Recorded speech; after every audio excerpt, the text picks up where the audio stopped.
Giornale Giovana Felice. Oferecimento: Complexo Hospitalar Astrogildo de Azevedo, Imobiliária Prize, Companhia dos Bichos, Vivacity Arquitetura e Unimed Santa Maria. Bloco Direito. Um convite. Sul Contábil, Assessoria Empresarial e Shelly Mavi.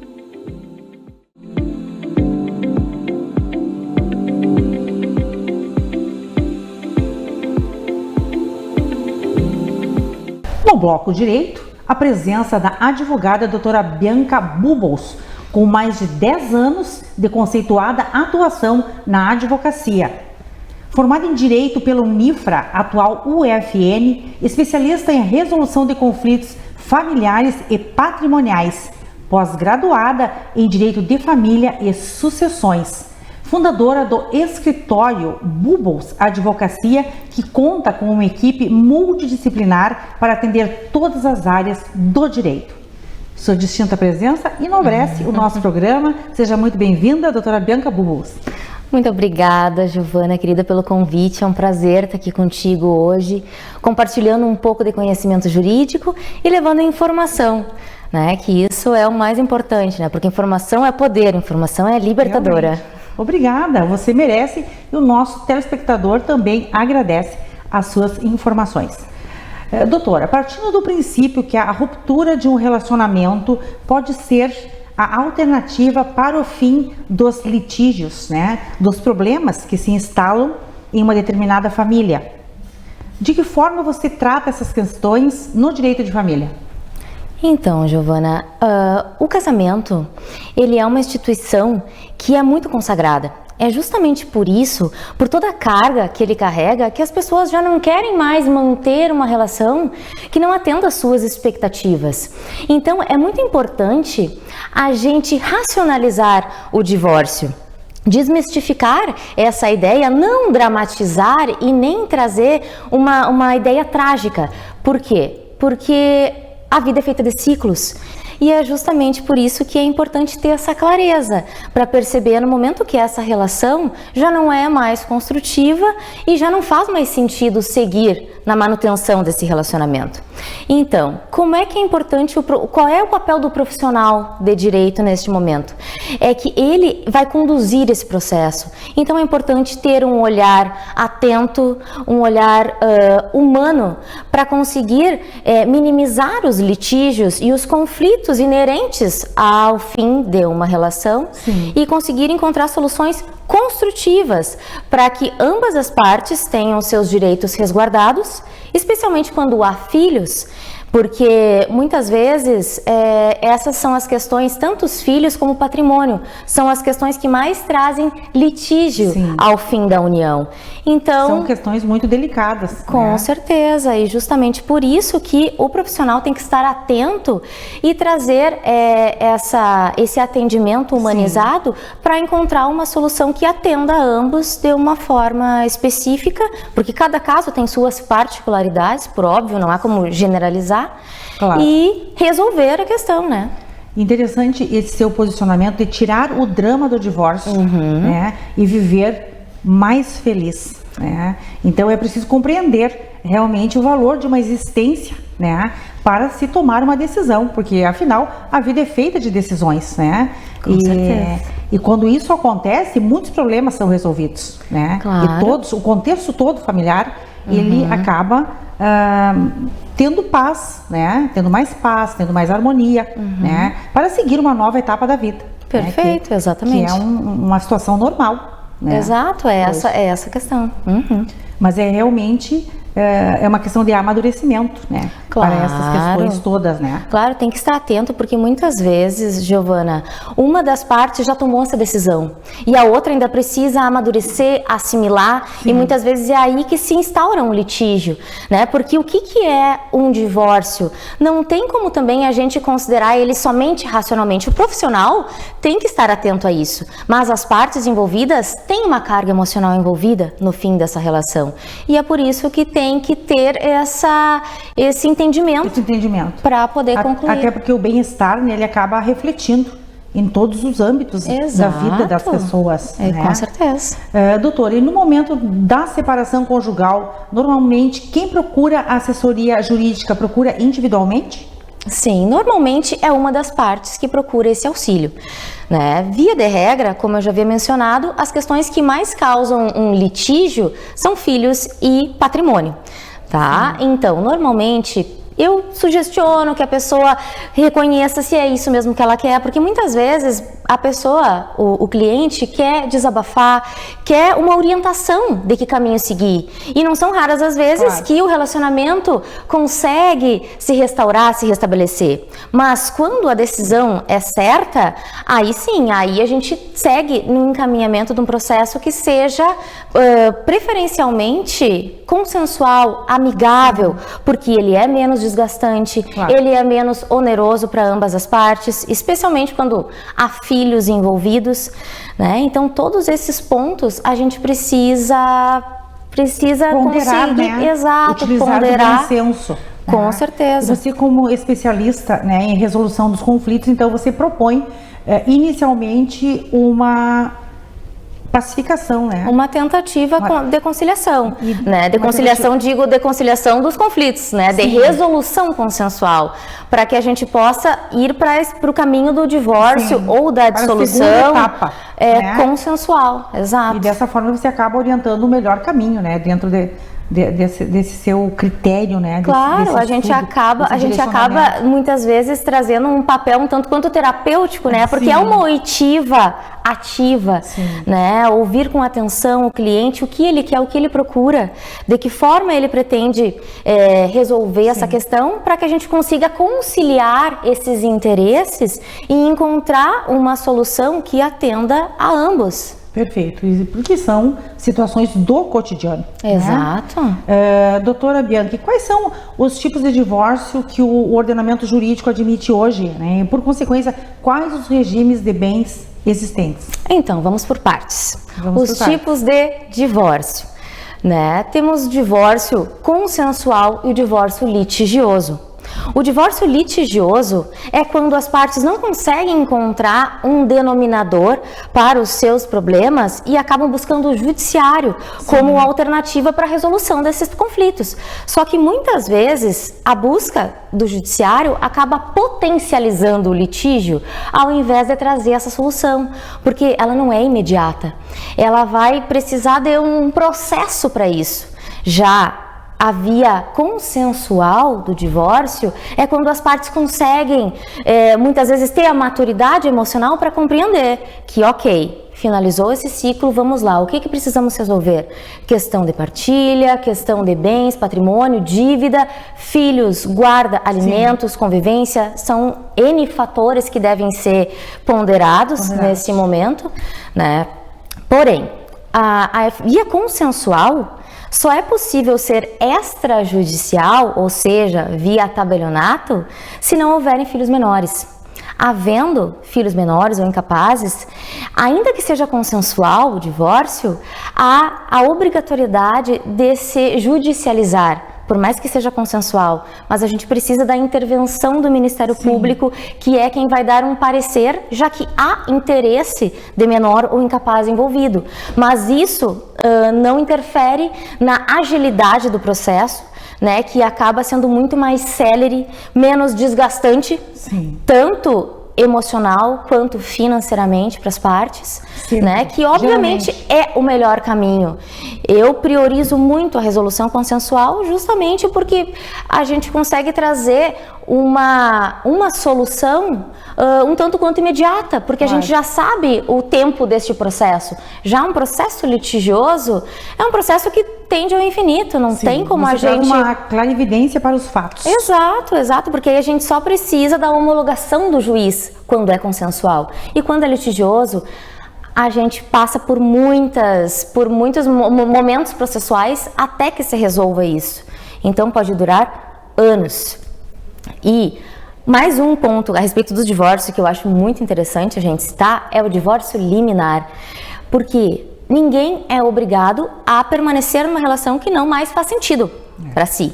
né? Então o divórcio liminar acabou se tornando divórcio providencial, né? Olha, importantíssimo. Exato, assim, ó, a lei, a jurisprudência que é o entendimento dos tribunais. Que aconteceu essa evolução nesse sentido. Com certeza a gente precisa disso, a gente está evoluindo, a nossa sociedade evolui. Sim. E na medida que isso vai acontecendo, os tribunais vão recebendo casos que eles vão, digamos assim, pacificando entendimentos. E é isso que é uma jurisprudência.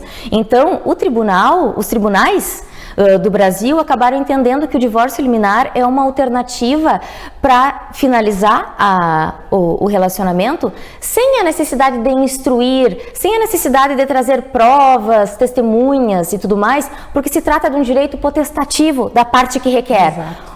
Ou seja, ninguém é obrigado a permanecer casado. Então, havendo o requerimento do divórcio, o juiz pode liminarmente decretá-lo sem que a outra parte seja ouvida para contestar ou apresentar provas, porque independe disso, independe da vontade do outro. Basta que um queira para que a gente consiga evolua com a dissolução, né? Exatamente. E a alteração do estado civil de casado para divorciado. Exatamente. Que é o que oferece o direito potestativo, né? Exato, exato. Que é o incontestável, na verdade. Perfeito. Só que eu generalizo a questão do divórcio. Temos o divórcio e a dissolução, né? A dissolução vem da união estável, o divórcio vem do casamento, né? Há alguns elementos diferenciados, mas isso é assunto para uma outra conversa, né, Giovana? Mas hoje o que importa é a gente trazer nesse sentido essas questões e essas inovações do direito. Porque a união estável foi reconhecida como os direitos do casamento foram reconhecidos para a união estável também, como a questão do regime de bens, né, do regime de bens da comunhão parcial. Tu havia me questionado a respeito disso, né? Então vamos para esse ponto agora. Exatamente, já íamos chegar lá. E quantos regimes, doutora?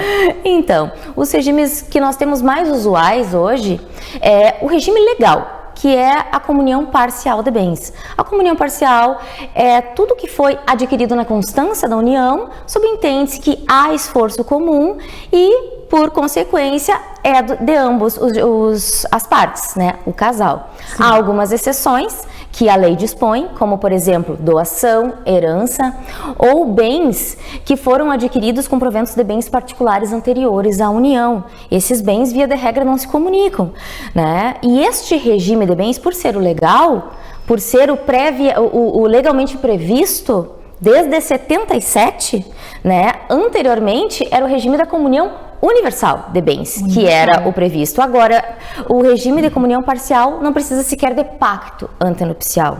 O pacto antenupcial é como se fosse um contrato que estabelece as regras do regime de bens diferente da comunhão parcial. Por exemplo, o fato da comunhão universal de bens. Esse regime também precisa de pacto antenupcial, onde tudo se comunica, comunhão universal, tudo se comunica.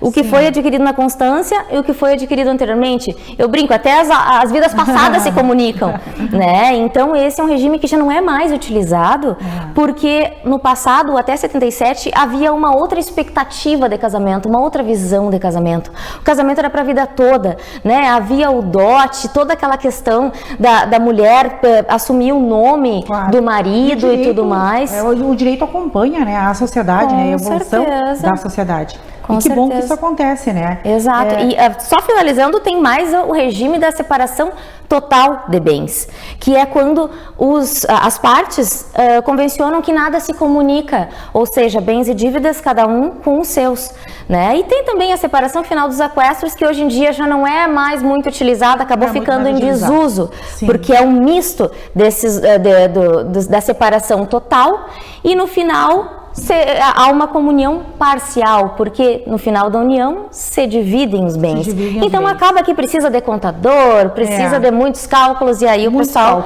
acaba desistindo desse, nem opta, nem conhecem, né? Porém, a autonomia da vontade prevalece, Giovana. E isso é importante eu trazer, que é o regime híbrido, que é o regime que eu considero hoje o mais importante, porque se as pessoas procurassem um advogado antes de casar, não teriam tantos litígios na hora do divórcio, né? O regime de bens híbrido é uma mescla de elementos das espécies de regime de bens existentes. É possível eu mesclar elementos da comunhão universal, da comunhão parcial e da separação total dentro do mesmo regime. Por isso que é feito um contrato, um pacto antenupcial que estabelece essas regras. Eu posso estabelecer, por exemplo, um regime da separação total, em que nada se comunica, salvo a casa que foi adquirida enquanto o casal estava junto. Constrói. Exato. Então, é isso que eu gostaria de trazer, essa clareza para as pessoas. Conversem sobre patrimônio, porque se durante a união não há um entendimento, uma clareza para falar sobre patrimônio, não é no divórcio que vai haver essa leveza. Então a gente precisa desmistificar isso. Certamente. E antes das partes casarem, né, elas precisam definir qual o regime de bens, né? É uma providência que contribui diante de uma resolução de conflitos, né? Não se espera o conflito, mas se ele acontecer, né? Exato. Nós temos que trabalhar. Ninguém está livre de lidar com isso, né? Ninguém está livre, né? De ter essa previsibilidade. Doutor, e como ficam os filhos em todo esse contexto aí, na questão de separação? Qual a melhor alternativa que você vê, né? Por exemplo, a respeito da guarda?